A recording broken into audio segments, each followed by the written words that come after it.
एक समय की बात है, एक जगह थी जिसे डिज्नीलैंड कहा जाता था। वहां के सपने सच होते थे और जहां असंभाविता संभव हो जाती थी।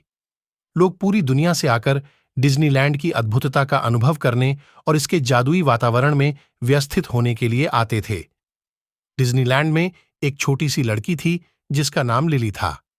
लिली ने हमेशा सपना देखा था कि वह डिज्नीलैंड जाए और एक दिन उसका सपना सच हो गया। जब वह पार्क में प्रवेश करी तो उसे उसके चारों ओर के दृश्यों और आवाजों में मोहित हो गया। जहां भी उसने देखा वहां ऊंचे किले, रंग बिरंगे परेड और मुस्कान वाले चेहरे थे। लेकिन जैसे ही लिली पार्क में भटकने लगी, उसने कुछ अजीब देखा। कुछ आकर्षणों में कुछ खराबियां आने लगी थीं। रोलर कोस्टर्स बहुत तेज चल रहे थे, टी कप्स बिना रुके घूम रहे थे और हॉन्टेड मैंशन की लाइटें भयानक ढंग से फ्लिकर कर रही थीं।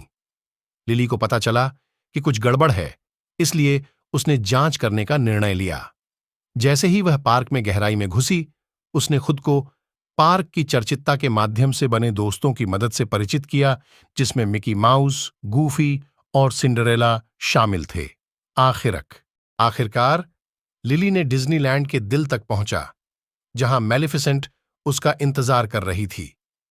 एक ड्रामेटिक संघर्ष में लिली ने मैलेफिसेंट को हराने के लिए अपनी बुद्धिमत्ता और साहस का उपयोग किया और पार्क पर चली गई स्पेल को तोड़ दिया। जब डिज्नीलैंड पर सूरज ढला, पार्क वापस सामान्य हो गया और मेहमान खुश हुए। लिली ने दिन बचा लिया और डिज्नीलैंड में शांति को पुनः स्थापित किया। उस दिन से वह एक हीरो के रूप में जानी जाती थी और उसकी कहानी को वो सभी कहा जाता था जो डिज्नीलैंड की जादू से भरी धरती की